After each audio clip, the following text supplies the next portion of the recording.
Welcome! I got something special for you today. This classic plastic Pontiac Trans Am. And all joking aside, it's a really cool product. This is a 2000 Pontiac Trans Am with the WS6 Ram Air upgrade. We took this on trade for a brand new Infiniti Q60 coupe. Obviously, the person liked coupes, but just going to a different flavor of coupes. A Japanese twin turbo V6, 400 horsepower all-wheel drive. Or this is old school. We have the 5.7 liter LS1 V8 Corvette engine.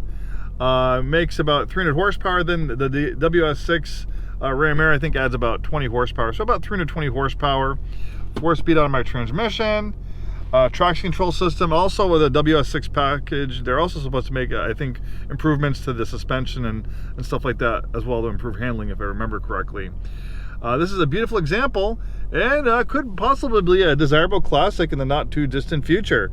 You know, classic vehicles are all based on the consumer, and what makes people want to buy classic vehicles, generally it's what we desired and wanted, like when we were in high school and stuff like that when we were young. So the cars that we couldn't have when we were in high school or young, or maybe we had, but we had to get rid of because we had to get a more practical vehicle because we had kids and stuff. But when our kids grow up and move out and we have a little bit more disposable income, we have a tendency to get nostalgic, having our midlife crises and wanting to go back to the good old days. And for a lot of people who are starting to age, you know, it's vehicles like this. Me, you know, I'm 43.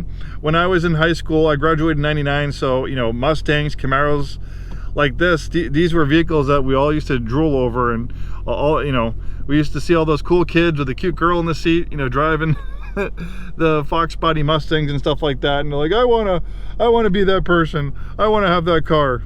Well, you know, obviously that didn't happen for me, but maybe, you know, in the future I can get a vehicle that I felt nostalgic about when I was in high school.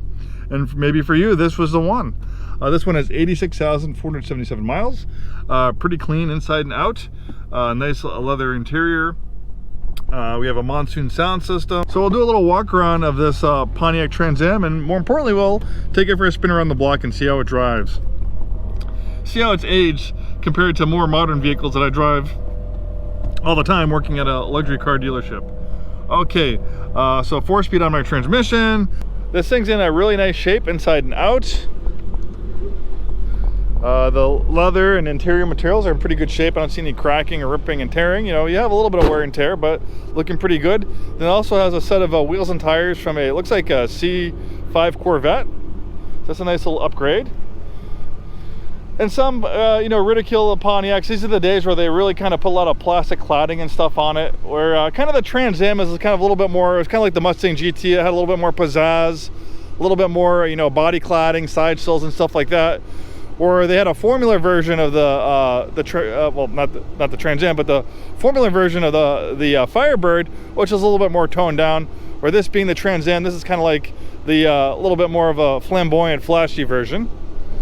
You can see here, there's a Ram Air right there, very distinctive look to it. And more importantly,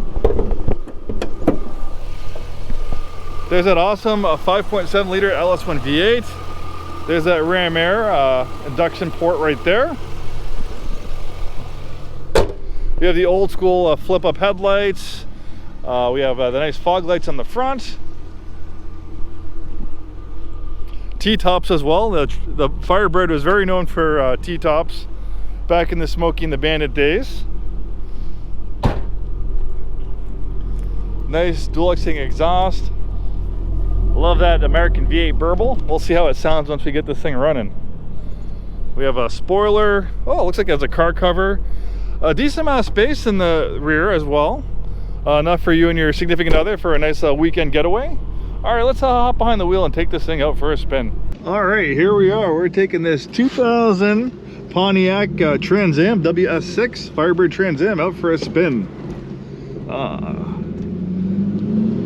Now, you have to understand, when you're driving an older vehicle like this car is close to 24 years old, and the platform goes to the mid to early 90s, so it's over a 30-year-old platform. But by 2000, this was actually kind of getting a little bit long in the tooth and ready. I think it was discontinued finally in 2002 or 2003, and eventually the Pontiac brand went away completely, unfortunately.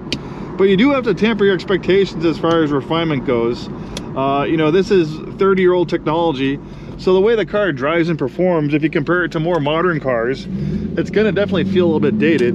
But you have to understand, hey, this is a classic vehicle. It's not always about, you know, having the best handling and performance. Obviously there's upgrades and stuff like that you can do to improve these things, but it's also the look and feel of it. You know, this is probably not a car that you're going to want to take to track days or drive super fast or push to its limits.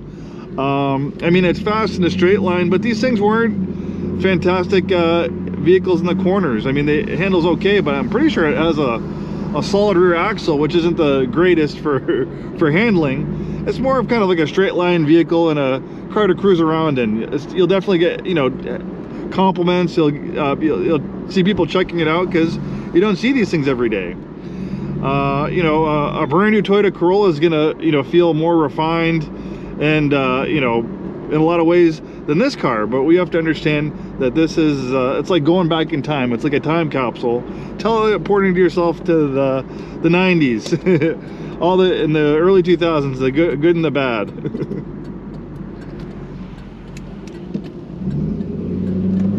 All right, we got a green light. Sounds good, that's for sure.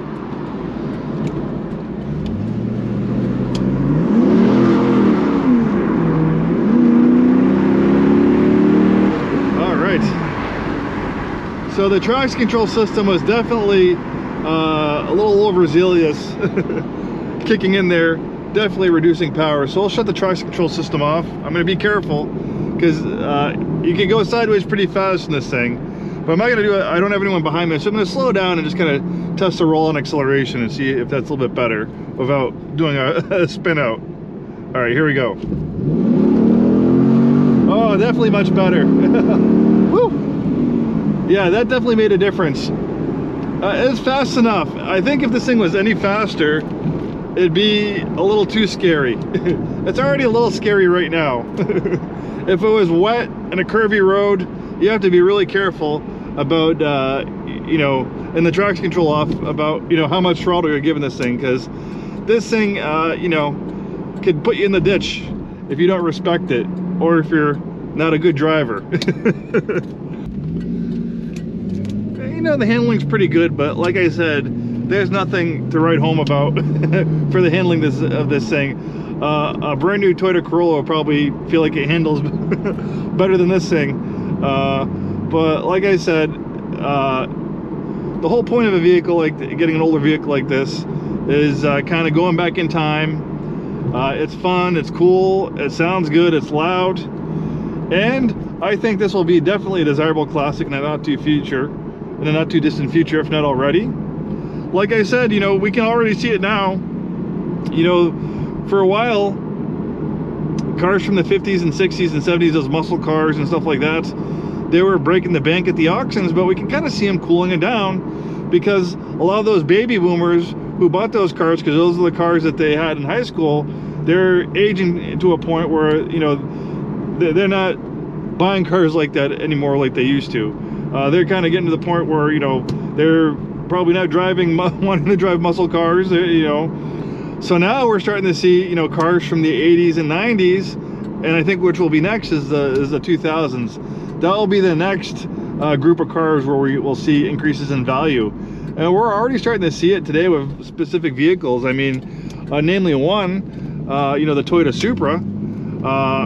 I used to work at a Toyota dealership in the 90s and early 2000s. We had a ton of Super Turbos. I was lucky to get behind the wheel and drive a lot of those awesome Super Turbos. You could buy those used for like $20,000–$25,000 in the mid to late 90s on the used market. Now, if you had one, it'd be over $100,000. We can see, you know, RX-7s, 300ZXs. Those are starting to pop.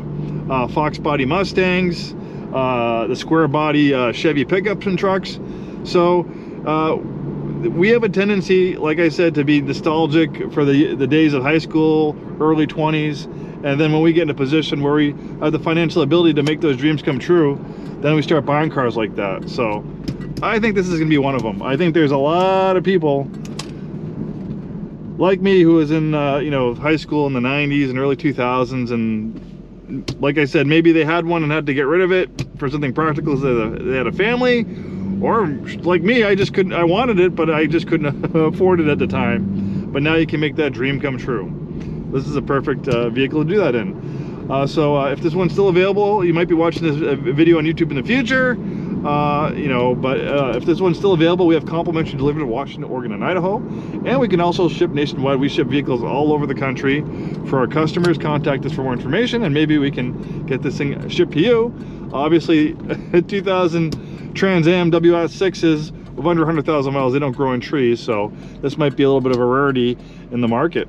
Thank you much for joining me in this little walk around and test drive around the block in this 2000 Pontiac Firebird Trans Am WS6. Hope you have a wonderful day and hope to see you soon.